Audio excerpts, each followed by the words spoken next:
Hey guys, welcome to the Field of 68 YouTube channel. If you like what you see here, hit that subscribe button and you'll get more college basketball content just like this.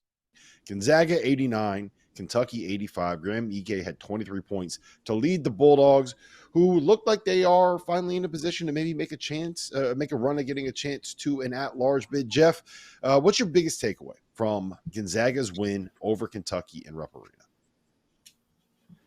I think it was just how bad their bigs are right now. I know everybody said, well, their guards didn't look great. Their bigs just give them nothing defensively. I mean, again, I don't know if it's quite their fault because Bradshaw missed so much time in the preseason and earlier in the year, and Big Z obviously just was eligible a couple weeks ago. So it's hard to blame both those guys, but they look completely lost. Onyensu had like one great game, and then he hasn't really given him much. Obviously, Trey Mitchell was out, but he's not very good defensively. He would have given him something offensively, certainly more than what they got. But I just expected them to win this one convincingly against the Gonzaga team that really isn't very good. I mean, they're probably an NIT team if they don't beat Kentucky. And maybe even with the win against Kentucky, they might still have to beat St. Mary's in the road, San Francisco in the road, and then get to the WCC finals and lose to St. Mary's just to have a shot to get in. So, to lose these games the way they've lost them is kind of an embarrassment. But I'm still not ready to put Cal in the hot seat because, as I said, it all depends on what they do in the NCAA tournament, Rob. And yes, they're going to get in the NCAA tournament to all those, Big Blue Nation fans that are up in arms that are going out of their minds tonight. They're going to be in, but they could be like a 10 seed at this point. Who knows? RC? Jeff, let's be honest, man. We've seen nothing defensively from Kentucky to make a Final Four run. I think we all agree that we thought that we were mesmerized by the talent. We've seen it at its peak. Could they go out and beat anybody on any given day? They could. But on the defensive end of the floor, it ain't there. And I think it's not about the hot seat for me with Kyle. And I said this another night with us, guys. The question that I would have is, will Kyle just say, man, I had enough of this? And just go into his walking away from $33 million. RC, he's not walking away from $33 million. But part of that, Jeff, is he can go to an administrative role and collect his $33 million. He's not doing that. Come on. I'm not saying he will. He should or he will. But I say at some point, I bet you he'd have a conversation at some point if they have another first or second round exit. Sure. Dealing with that. And let's just be honest, man, this thing has changed quite a bit. I mean, I'm only saying it because, again, we talk about so many of the great coaches that have left, that have retired. And then we talk about some of the guys who are still here that hate the way the game of college basketball is right now, that don't really like it. Here's a guy like Kyle isn't new to this. He's been around. He's an OG in this. He's been around for a minute. So I'm only saying from playing at Kentucky, he's had a run. It's been 15 years. And you have a ready-made situation where you can transition to. Do you want to do that, or do you want to stay there and deal with this? Because this team defensively ain't taking you to Phoenix. It's just not. But his ego, number one, his ego's too much. His ego's too much to walk away. To me, it would be for something else. Or, yes, if Mitch Barnhart goes to him and somebody writes a check for $33 million, or enough people do, then I could see if they lose in the first round. The one thing he's doing here, he's actually lessening the expectations going to the NCAA tournament. Now, I know it doesn't matter. I get it. But if you lose in the first round and you're a 2 seed, everybody goes bananas, even beyond what it will be. Because if you're a 10 or 11. The only problem, and look, you're right. You're not wrong about that. But the problem is with where he already set the expectations too high with how much fun this team was earlier in the season and the talent that they have. And my biggest issue here, there's a couple things that I have a problem with, and that I think really need some scrutiny if you are a decision maker at Kentucky.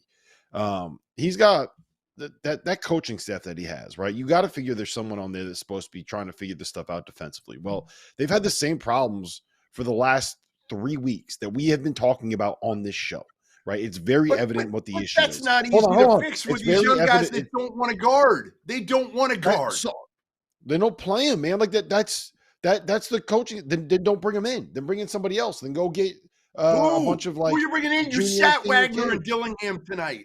You sat him with a game on the line. Who are you putting in? Yeah. Reeves isn't guarding. Shepard doesn't really guard. Now, as you put out, he takes chances and he'll make some great plays, but he'll also make some bonehead plays. They don't have a plus defender anywhere on the court or on the bench. Maybe the kid Diarra is pretty good. He's about all right. So here's my question then: who built this roster? No, it's him. He deserves it. I get it. I'm not defending Calipari. And to be honest, it should have been a lot worse because they shouldn't have had Antonio Reeves because he wanted to transfer and couldn't. And they shouldn't have had Trey Mitchell, but he wouldn't have been here if Huggins didn't get fired late. Think of how bad they'd be then. And Jeff, what we're talking about and what I'm saying as well is let's talk about recruiting and everything with them, which, in my opinion, Duke seems to get that guy. Like next year, it's Cooper Flagg. He's supposed to be the crown jewel in that class. Like Duke has been getting that guy these last few years. When's the last time, and not saying the Kentucky freshmen are damn good. They're great. But when was the last time they went to the veteran guys? That didn't last long. Now they're going back to the young guys, the freshman guys again.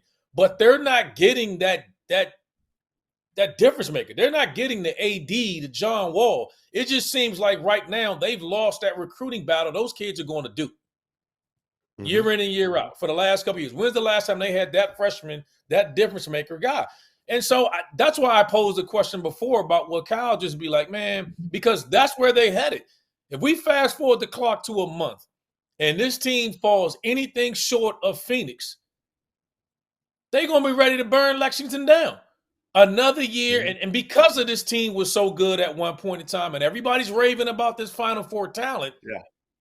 As you guys know by now, we've partnered with BetMGM this season. We'll be using BetMGM lines to make all of our picks, and we'll have special offers for the listeners and the viewers of the Field of 68 as we all get ready for the best month of the year, March Madness. If you haven't signed up for BetMGM yet, you can use the bonus code FIELD150 and you will get $150 in free bets on your first wager with BetMGM, regardless of whether or not you win that first bet. Here's the best part. All you need to do is deposit and bet $5 of your hard-earned money. This is how you make it work. Download the BetMGM app and sign up using the bonus code FIELD150. That's FIELD150. Deposit at least $5 and place your first wager on any game. You will receive up to $150 in bonus bets regardless of the outcome of your bet. Just make sure you use that bonus code FIELD150 when you sign up. And remember, BetMGM is now available in one wallet in select states.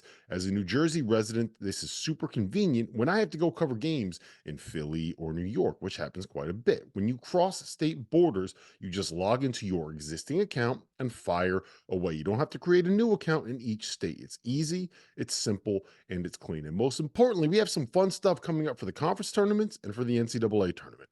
Bet insurance tokens, college hoops odds boost, and my personal favorite, a nice little parlay boost here and there. So download the BetMGM app and sign up today.